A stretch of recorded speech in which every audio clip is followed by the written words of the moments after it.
कैसा रहेगा कि अगर मैं तुम्हें ये बोलूं कि तुम्हारी सिर्फ एक आदत तुम्हारे क्रिटिकल और तुम्हारे एनालिटिकल थिंकिंग को चेंज कर सकती है, और ये आदत डेवलप करने के लिए तुम्हें सिर्फ एक काम करना है। तो इसे डिटेल में समझने के लिए मैं तुम्हें एक कहानी सुनाता हूँ। एक बार होता क्या है कि दो दोस्त होते हैं और दोनों ये डिसाइड करते हैं कि हम सुबह सुबह मॉर्निंग में वॉक पे जाएंगे। जिसमें से एक दोस्त जो होता है वो बहुत ज्यादा आलसी होता है और अगले दिन अपने फ्रेंड के साथ वो वॉक पे नहीं जा पाता है, लेकिन दूसरा दोस्त बराबर रूटीन को फॉलो करते हुए अगले दिन सुबह जल्दी उठता है, अलार्म बंद करता है, ठंडे पानी से फेस वॉश करने के बाद वॉक पे चला जाता है। बट जो दूसरा दोस्त होता है वो उसी प्रकार से सोया रहता है और जब उठता है तो तुरंत ही फोन पकड़ता है और सोशल मीडिया स्क्रॉल करना शुरू कर देता है। और ये कोई नई बात नहीं थी उसके लिए, ये वो हमेशा से करता आया है। इसी प्रकार से दूसरा दिन आता है और दूसरे दिन भी सेम चीजें रिपीट होती है। पहला दोस्त वॉक पे चला जाता है और दूसरा दोस्त सेम तरीके से सुबह उठ के मोबाइल चलाता है। अब एक साल बाद जैसे उनकी कॉलेज कंप्लीट होती है तो जो लड़का सुबह सुबह सबसे ज्यादा मोबाइल का एक्सपोजर लेके उठता था वो लड़का कोई डिलीवरी का जॉब करना शुरू कर देता है। बट जो लड़का डेली मॉर्निंग वॉक पे जा रहा था खुद की कमिटमेंट्स पूरी करने के लिए, वो बहुत सक्सेसफुल सोशल मीडिया पे बिजनेस रन कर रहा था।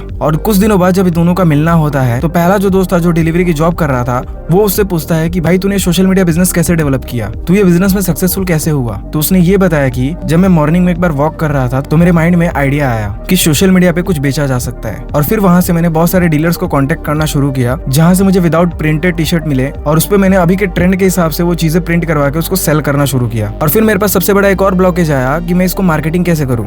Amazon पे लिस्ट करने से प्रोडक्ट की बिक्री नहीं हो रही थी। तो फिर अगले दिन जब मैं मॉर्निंग में वॉक कर रहा था तो फिर मेरे दिमाग में एक और आइडिया आया कि मैं इसे सोशल मीडिया के थ्रू, रील्स के थ्रू प्रमोट कर सकता हूँ, और प्रमोट करने पे मुझे एक अच्छी ऑडियंस मिल सकती है। तो फिर मैंने क्या किया, उन प्रिंटेड टी शर्ट्स का रील्स बनाना शुरू किया। कंसिस्टेंट उस पर काम करके एक अच्छा कस्टमर बेस मैंने तैयार कर लिया, और आज हर महीने लगभग 50,000 रुपए से लेकर 1 लाख रुपए तक का टी शर्ट में सेल कर देता हूँ। तो अब अगर आपको ये लग रहा है कि वो अपने कमिटमेंट्स, अपने डिसीजन की वजह से सक्सेसफुल हुआ, तो नो डाउट आप सही हो।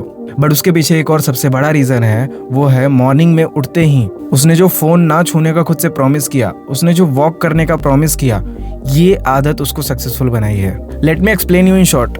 बेसिकली होता क्या है, जब हम लोग मॉर्निंग में उठते हैं तो हमारा माइंड हाईली एक्टिव होता है। हमारे माइंड में नए नए आइडियाज और नए नए थॉट्स रन करना शुरू करते हैं। उस समय पे हमारी क्रिटिकल और एनालिटिकल थिंकिंग बहुत ज्यादा स्पीड में रहती है, और यही समय को दूसरा दोस्त यूटिलाइज कर रहा था जिसने एक सक्सेसफुल बिजनेस बनाया। बट जो पहला दोस्त था वो यही समय को सोशल मीडिया पे वेस्ट कर दे रहा था, हाई डोपामिन लेके अपने दिमाग के सोचने की शक्ति को कमजोर कर रहा था।